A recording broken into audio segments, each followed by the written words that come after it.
You're listening to the Patient Advocacy Now podcast, presented by Greater National Advocates. It's just gut-wrenching sometimes. Like, if it's sad and they're crying, I might cry. Amazing how many doctors do not even want to treat somebody who has Medicaid. Medical system is about making money. And I said, so are you hiring more nurses, or you're just telling each nurse to work harder? Sandra L. Washington, thank you so much for being on the Patient Advocacy Now podcast. How you doing today? I am doing well. I'm tired, but I'm well. And as we stated before we came on, there's a reason for me being tired, but I'm well and I'm up to doing what I always do, which is to speak up, speak out, and speak often. So tell me about your journey, how you kind of came into the patient advocacy space, the company that you founded, the Medi-Helpz and C.H.L.M.S. Kind of give me the history so that we can kind of understand the impetus behind it and where it's come from and where it is now. Okay, so I will start off by saying this. As an African American woman who actually had my master's degree in public policy and administration and healthcare, and so as an African American woman and as someone that has studied public policy and healthcare, becoming an advocate was born into me. It was something that was instilled in me. I had two older sisters. Both lost their life. One lost their life due to actually seeing the wrong doctor. She should have been seeing another type of specialist because she had a heart condition, but she was seeing a geriatric doctor. And that doctor wasn't able to help her in the manner in which she should have been helped. And instead of him telling her that, hey, look, let me give you a referral so you can go to another doctor that specialized in this, he kept her under his care for far too long. So when she lost her life, she literally lost her life while I was fighting with the insurance company, the medical directors at the insurance company, because they didn't understand why she needed to have this particular service, because everything on the internet was saying that, there wasn't enough information because she had a really rare disease. So to see her go through that, I was like, okay, I got to do something with this gift that God has given me to advocate for people. And then my other sister lost her life pretty much in the same manner. She had cancer. She went to the doctor. They told her it's menopause, sent her home. And actually what she had was breast cancer that turned into ovarian cancer. So she had the two cancers that if she was, it wasn't so much that she was seeing the wrong doctor, but what it was she was seeing a doctor that pretty much gaslighted her and told her, oh, what you're seeing, you're literally making it up. It ain't that bad. Go on home, And so was that those two incidents that caused me to once again say, okay, God gave me this talent. I'm going to use it. I'm going to use it to fight on a higher scale for people that look just like me, who don't know where the resources are, don't have the opportunity to learn where the resources are. It's just way too much stuff that happened to me in my life. And, no telling, I hear stories of my paternal grandmother because she was from the islands. My paternal grandmother was born in Suriname. And I hear stories a lot of times of, when she was growing up, when she came to America, and when she was growing up, and some of the challenges that she probably faced at the time that she came over just made it instilled in me that this is something that I had to do. That's three stories. And then the fourth story is my maternal grandmother, she had cancer.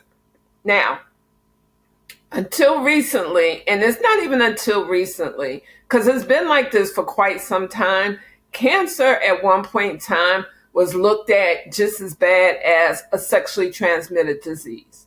Nobody knew what it was. Nobody knew where it came from. Nobody talked about it because everybody that had it was literally scared, right? And so as we sat, as I thought back on all of this stuff, which is one reason why I actually had CHL.M.S, but we'll go into that a little bit in a few minutes rather. But the four of those stories together, John, it just made me say, I gotta do something. It made me say, I went to school, I'm learned, I got my education. What can I do with my education other than to sit on it? There's too many people out here in the populations that we serve that need our help. And so that's where the idea for CHL.M.S came from. But CHL.M.S is the baby under the bigger umbrella that sits under the bigger umbrella of Medi-Helpz. So Medi-Helpz, for Medi-Helpz, I've written a book. I have 2 books coming out in 2024 dealing with different healthcare issues. So the books, the public speaking, all of that I do under Medi-Helpz. What I was finding as I was doing the work under Medi-Helpz was that I was coming and I was doing work, and there were patients that I needed to service that I unfortunately had to tell them I couldn't service them because they couldn't pay me. And that bothered my heart so much so that I said, there's got to be a way that I can do this where I don't have to turn anyone away. And so doing it that way, what occurred was I started the C.H.L.M.S Medi-Helpz Foundation, which is the nonprofit arm of that, because that way I can do the public speaking, I can do the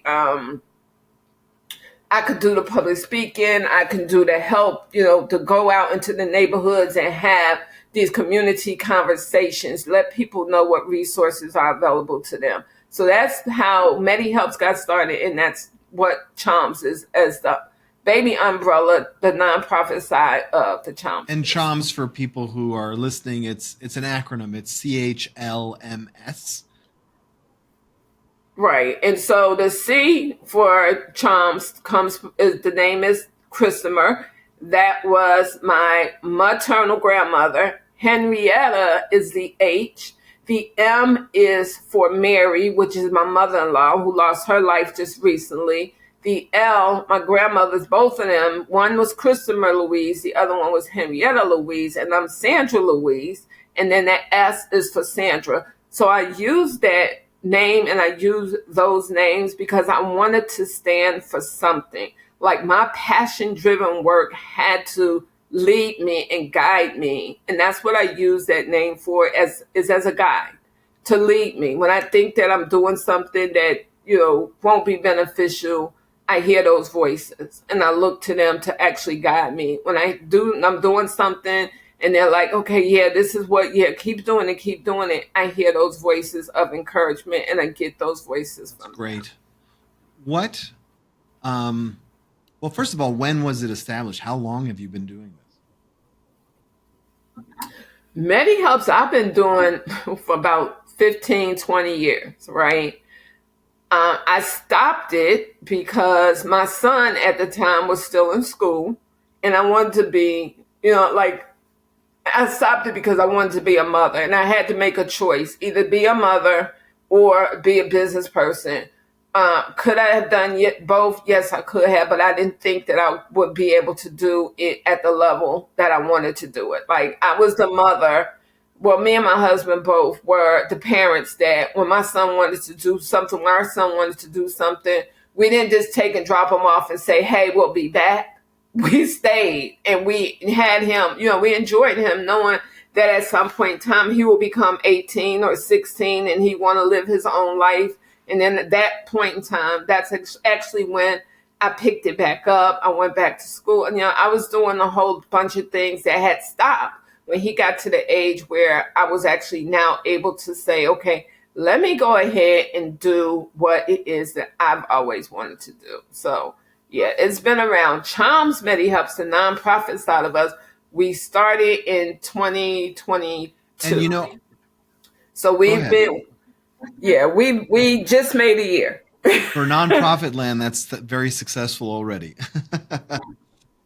Let me ask you, because we've talked a lot about this issue in the advocacy space of being able to pay for the services, and they're a large part of many different populations who just simply can't afford it. What is your vision of how we can solve that issue, and how are you kind of structuring CHL.M.S Medi-Helpz to try and address it? Well, as far as the money, Yeah, and I'm glad you asked me that question because it's actually a really valid question to ask. So, as you look at the advocates, you have to ask them, okay, well, are you doing this as a business model or are you doing it as a nonprofit model? Because the business model and the nonprofit model are going to follow two different paths, right? Because when you're doing it as a business model, you're doing it with the number one, well, I'm not going to say number one, but you're doing it with the overarching that you want to make money, right? So that's your bread and butter. That's where how you get by in life, right? Is by doing your advocacy work.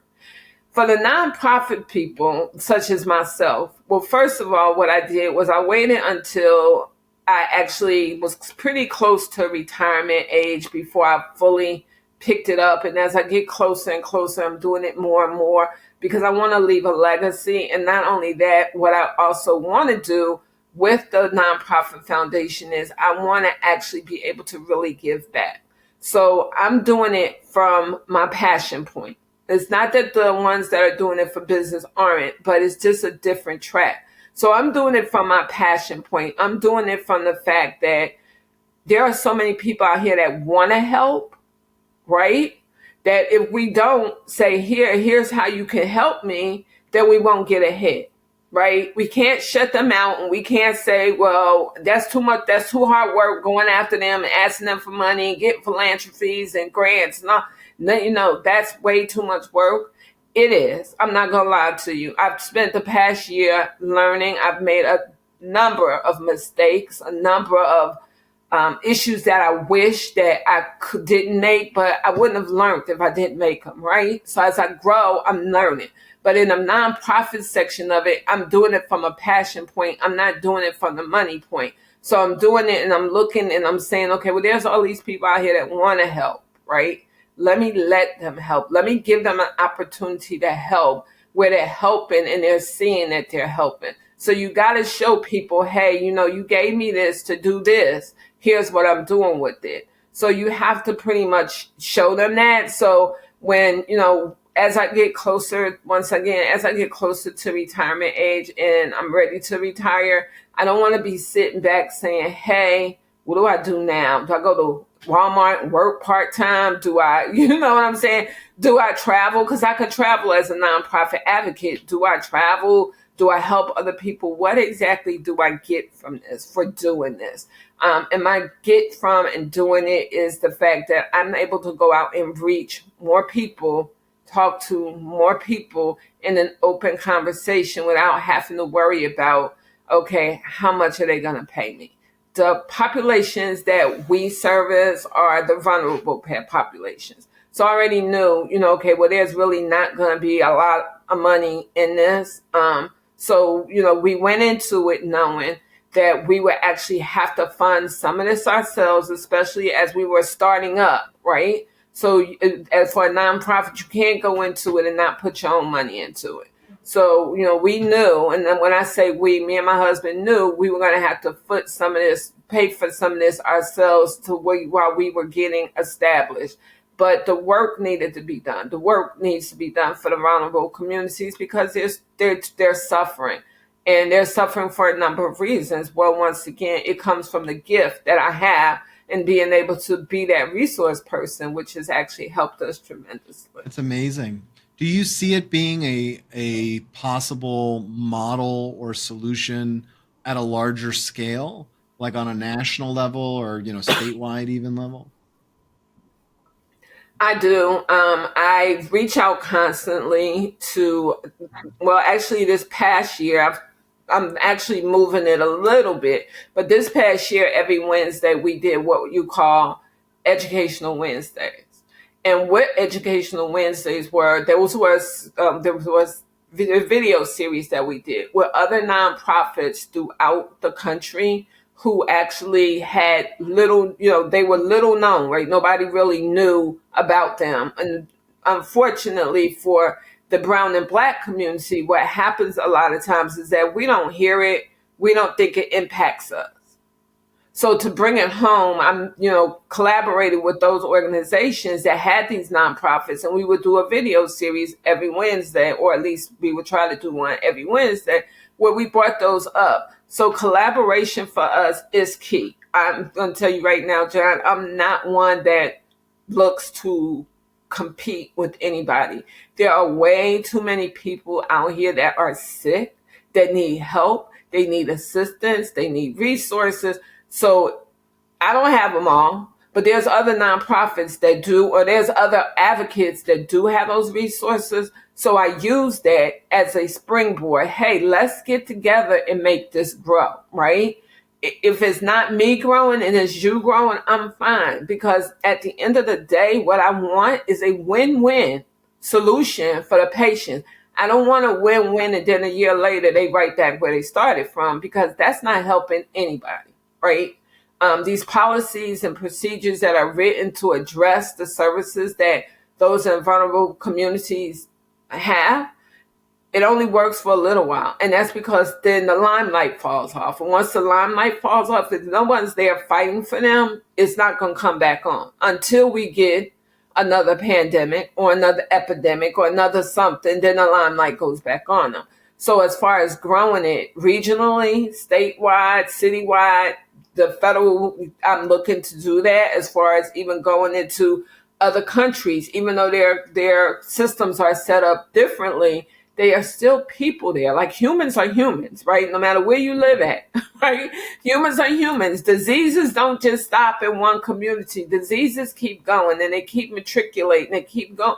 Well, everybody needs help. So can little old Sandra, who has this little cottage nonprofit, make it grow like that? No. But if I collaborate with other people who can, then at least being a little tiny part of that makes it all worthwhile.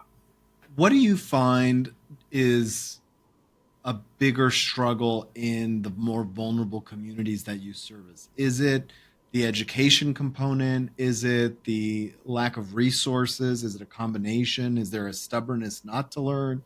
Is there not enough educators? I'm fascinated to hear what is unique and different and what kind of challenges you see on a regular basis. Yeah, so, and I'm glad, and once again, excellent question.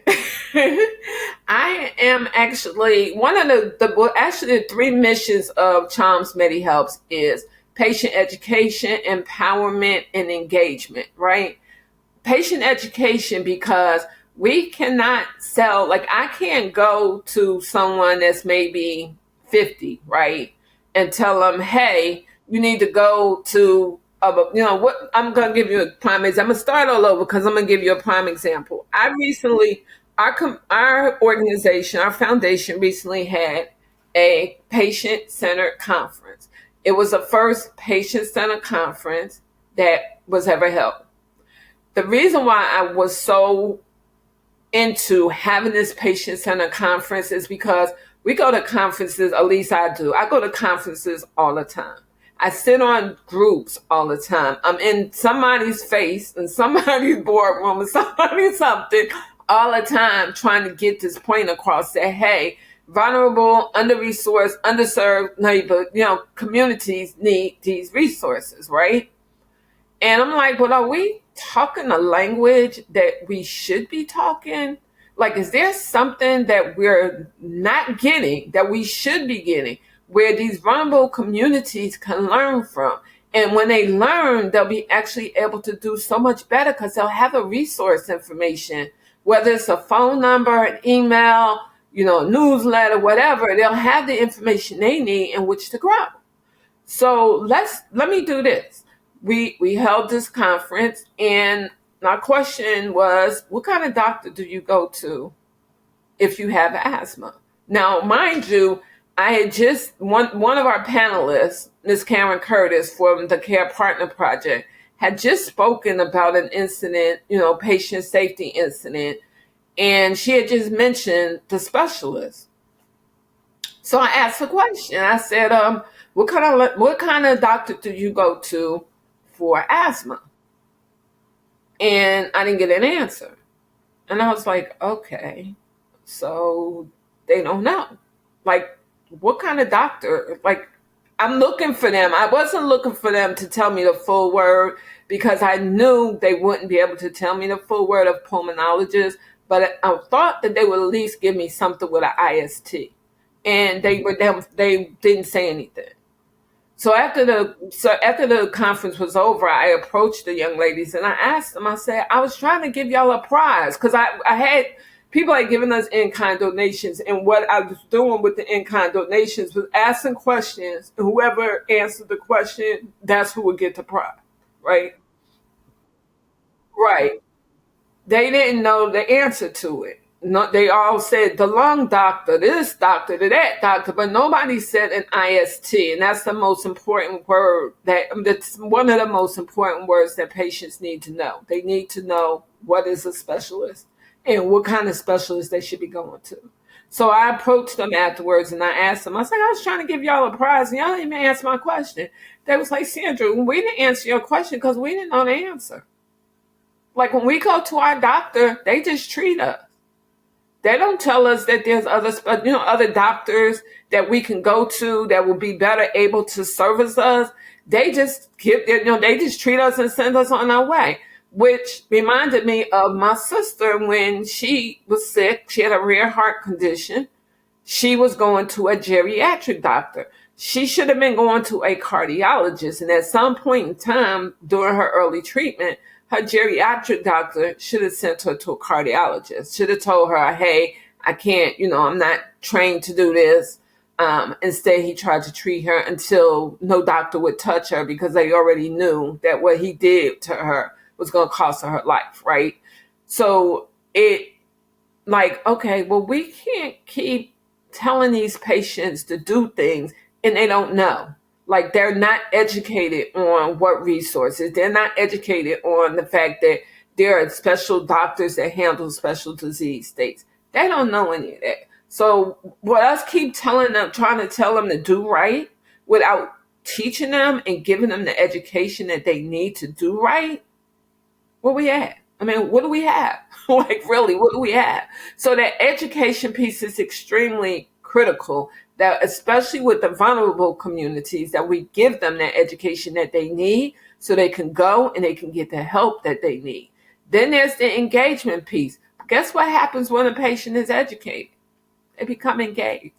Now you've given them some information for them to run back to their doctors with, because that's exactly what I was told. They would say, Sandra, now that we came here, we learned all this information. When we go to the doctor, this is what we're going to say. And that's not the first time I've heard that. I hear that consistently when I educate a patient on something that they don't know about. They feel like, okay, I could do this now. I know what I'm doing when I go in there. So that education piece leads to that engagement piece. That engagement piece leads to that empowerment piece, because now you're educating them, you're engaging them, and you're empowering them to use that all-powerful tool of a tongue to actually go in and speak and ask for what they need, right? We throw these terms around, and I tell people all the time when I go to meetings, I'm like, you know what? I really wish y'all stop throwing these carrots in front of clients, in front of patients' faces. Like, they're like, well, what are you talking about? Patient-centered care. What is that? It's supposed to be when the patients work with the doctors and the doctors and the patients come to an understanding of, okay, this is how we're going to progress with this patient's prognosis. A lot of times that doesn't happen. But in writing, in the articles and stuff that you read online, you'll see that, the patient-centered care, they got this patient-centered care going on. It's not a new concept. It's never been followed. But empowering a patient to understand what patient-centered care is and engaging them and educating them, they have a tool now where they can go in and say, hey, doc, I want patient-centered care. I know what you're saying. This is what I'm saying. Now we need to work together to come up with something where I'm going to be compliant in what you're telling me to do. Because you telling me to do this and I don't really feel like I should be doing it, I'm not going to do it. And so you're going to say I'm non-compliant, or this patient is horrible, or this patient is hard, which a lot of times gets placed in vulnerable patients. It gets placed in their notes when they go to the doctor. And those notes, as I tell patients all the time, those notes don't just stop at that one doctor's office. Those notes travel with you. So, you need to know what's in your notes, and they need to be more specific about why they're putting them in those notes. So, it's a combination of the three. I call them the 3 E's. You got to have the 3 E's. If you want a patient, engagement, right? Right. If you want a patient to be, the best patient ever, and you want the best, our thing is, look, we want all patients to have access to optimal health care. We don't want just access to health care, because I can go down the street and see Dr. Smith, but if Dr. Smith is going to give me some really messed up treatment, why I need to see him? What's the purpose of me seeing him? Right? So, yeah, so it's all three. They're all tied together, but they really all tie from the fact that we have too many patients out here that are not educated. Nobody's bothering to educate them. Everything, I center it on the fact that, maybe about 10, 15 years ago, John, we went from healthcare to ACOs, Affordable Care Organizations. When we moved to that model, we moved from medicine as medicine was to medicine as a business. What's the key thing for businesses? Growth. They need to get in and they need to make money. So they don't have time, even though the doctors want to, which is why I believe a lot of older doctors have just actually retired, because they're no longer able to treat, they're no longer able to practice medicine.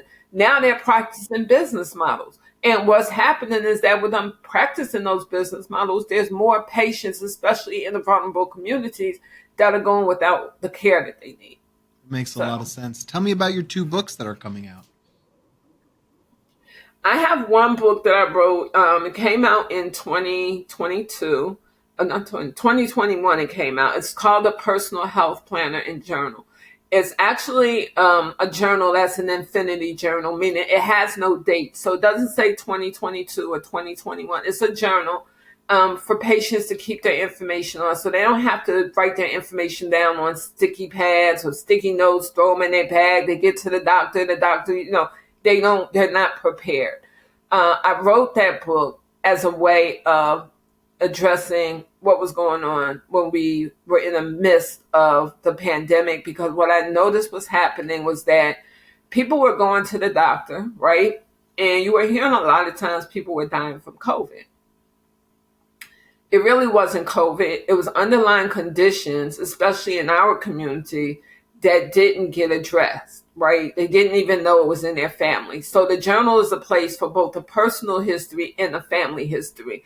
And whether you are still in your biological family or maybe you're adopted, your culture is your family. So the health history of your culture is just as important to you as the biological history of your. So I wrote that so that there's a way to actually place both the personal and the family. So when you go to the doctor's office and you got that 100-page form that they give you that you have to fill out page after page, you're not sitting there going, I don't know. And, you have an infinity book where you can go to look at that information and actually see what is going on. The second book I wrote, I started this book a while ago, but I have actually been sick. I didn't realize how sick I was until December of last year, when I was diagnosed with both chronic kidney disease and liver failure. So I was diagnosed with both of them, but I was sick. And because I didn't really know how sick I was until I couldn't go anymore. Like my arm button had just completely, like it was on E. Like, if you don't take this right now, Sandra, we're going to shut down and you ain't going to be able to move. And so I started the book a while ago.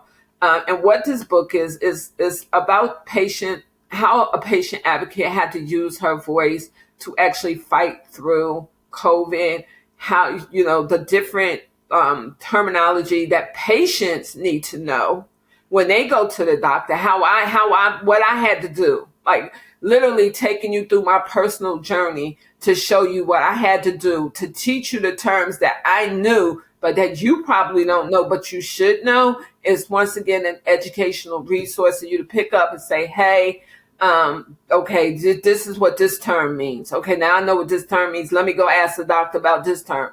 So just basically an overall, it's a for lack of a better word, it's a diary, but in that diary is words, terms, and concepts that all patients need to know. And I show them the importance of knowing those terms and concepts. I show the reader the importance of knowing them, and I show them which ones they need to learn. I'm actually, so it's been in the making for a while. So I'm hoping that book comes out in 2022. And then I'm going to actually expand the journal out because I now actually want to. I've met other advocates that have produced items that I want to actually include in the book because I do have a section in there for patients what they need to have. And there are other patient advocates that I met since I started the original writing of the book that I would love to actually include those documents and those resources in the book so that the patient has the most inclusive list that they could possibly have. So that, and there goes that collaboration with me, right? I want to make sure that they have, even though I didn't produce it, I want to make sure they know that it's out there and they know how to actually be able to get it. It sounds like you're doing amazing work. If there's people who want to connect with you through CHL.M.S or through Medi-Helpz, what's the best way for them to connect with you? I have a website. The website is www.Medi-Helpz. So Medi-Helpz is MEDIHELPZ. It's not an S. It's a Z on the end. And there's a story behind that too. But I had to change it to a Z. So it's that, or they can actually outreach me through my email, which is Sandra at C.H.L.M.S Foundation. And so once again, at C.H.L.M.S Foundation is CHLMS Foundation.com. They can send me an email, say, hey, Sandra, love to speak with you. I'm also on LinkedIn. I do various audio events on LinkedIn. I've started doing more LinkedIn than the previous year. I was doing everything through StreamYard and Facebook, but I've since actually expanded it out to now include LinkedIn audio events, Facebook. So those are the ways that if anybody's interested, those are the ways that they can actually outreach me. And even if they're not interested, if they know someone that falls into that category of being a vulnerable patient and they're like, I can't help you because, this is what I charge, but here you could contact this person. She may be able to provide those resources for you that you need in order to get what you need to have to make sure you're getting your healthcare taken care of. Because at the end of the day, John, it's all about providing a winning solution for all of these patients that are out here suffering, that shouldn't be suffering, but they're suffering because they just don't know. Sandra L. Washington, thank you so much for doing such amazing work in the world and in those communities that desperately need it. I really appreciate you sharing your story and spreading the word. It was a pleasure, John, speaking to you and having this conversation with you. And if ever you need anything, just give me a call.